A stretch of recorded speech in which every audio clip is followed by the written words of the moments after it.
Hey Savant Squad, what is happening? Don't forget to follow me on Instagram at The Savant Life and also search for my page on Facebook and give it a big old thumbs up.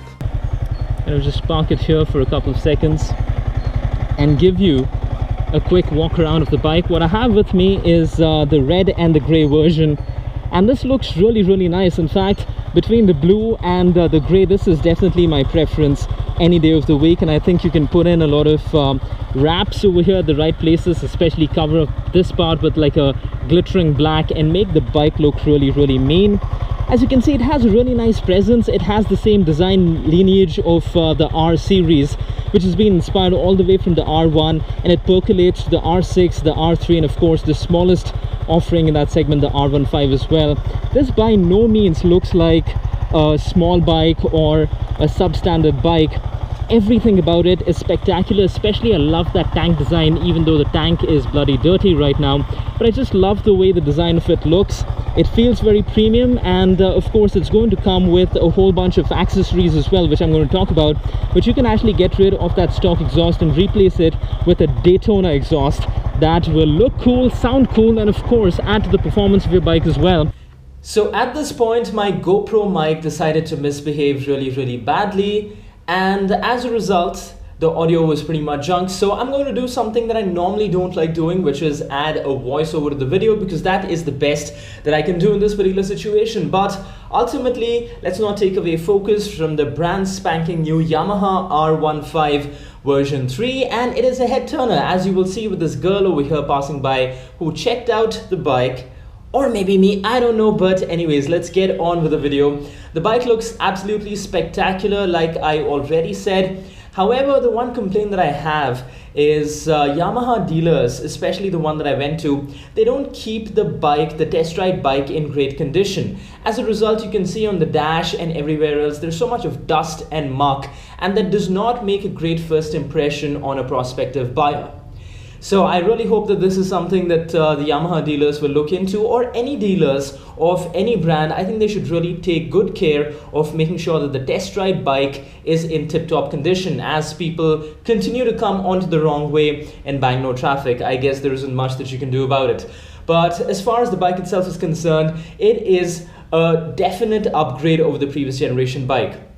And this is not a cosmetic upgrade. This is not just a facelift with a few minor modifications here and there. This is a brand new bike in every sense of the word. It comes with a single cylinder 155cc liquid cooled engine. It's a 5cc upgrade over the previous generation. This bike is capable of producing 19 bhp of power and 15 newton meters of torque. Of course, the bhp has also gone up by a couple of points, and the torque remains the same. The bike comes with 11 liter tank capacity, so that beautiful tank that I was talking about earlier can hold up to 11 liters of fuel, which isn't too much. But then again, if you compare it to the KTM RC390 or the RC200, they have about 10 liters or so, which is roughly the same. However, I wish that Yamaha had provided just a little more capacity to their tank, but I guess it's pretty okay considering that this bike will return figures of anywhere between 30 to 35 kilometers depending on how you ride it. So you get a greater range as compared to the RC.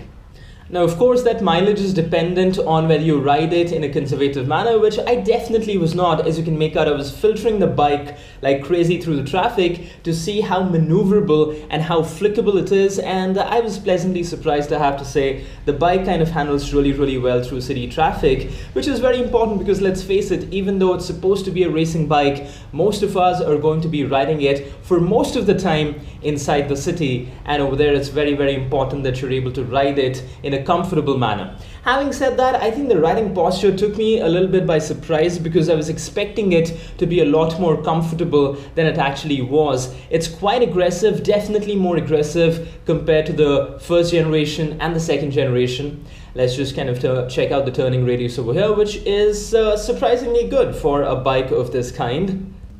Yeah, but coming back to the riding posture as such, it is definitely quite aggressive and forward-leaning, and it's okay, I think, if you're riding it for about half an hour or 45 minutes on fairly open roads like these. But if traffic conditions change, then I think this can be a bit of a challenge. And this is something that prospective buyers, if you're interested in picking up this bike, should definitely be aware of. because the previous generation Yamaha R15 was known for its performance but also its comfortable riding position, which is not really the case with this brand new bike.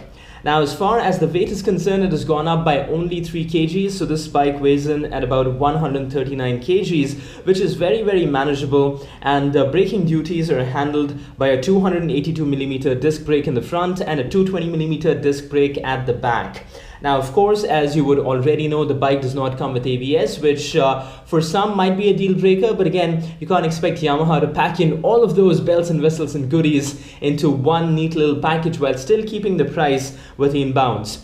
Now, as far as the price is concerned, this comes in at 1,55,000 rupees on road in a city like Bangalore, which is the most expensive out of all of the cities in India. And I think that is a pretty solid price point for someone who is looking to get a bike like this. And typically this would attract a lot of college-going kids between the age of 18 to 22. And I think they've priced it quite sensibly, which is also the reason why this bike gets the regular telescopic forks in the front and not the USD forks like the international version. But I guess you get the USD forks only if you're willing to pay in USD.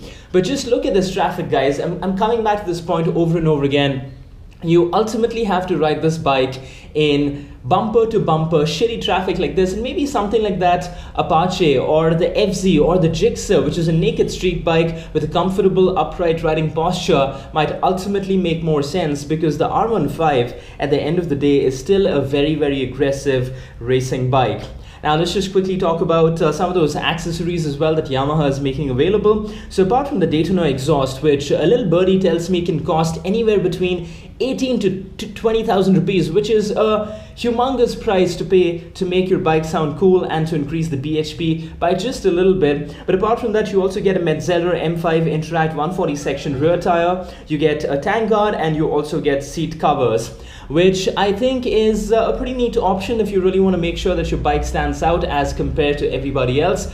But overall, that is what you get as far as the accessories kit is concerned. Now, these accessories kits have not yet arrived at the Yamaha dealerships right now, so that is something for you to keep in mind. And you don't have to buy the entire kit on its whole. You can pick and choose the specific things that you buy, and I think that is a great option as well.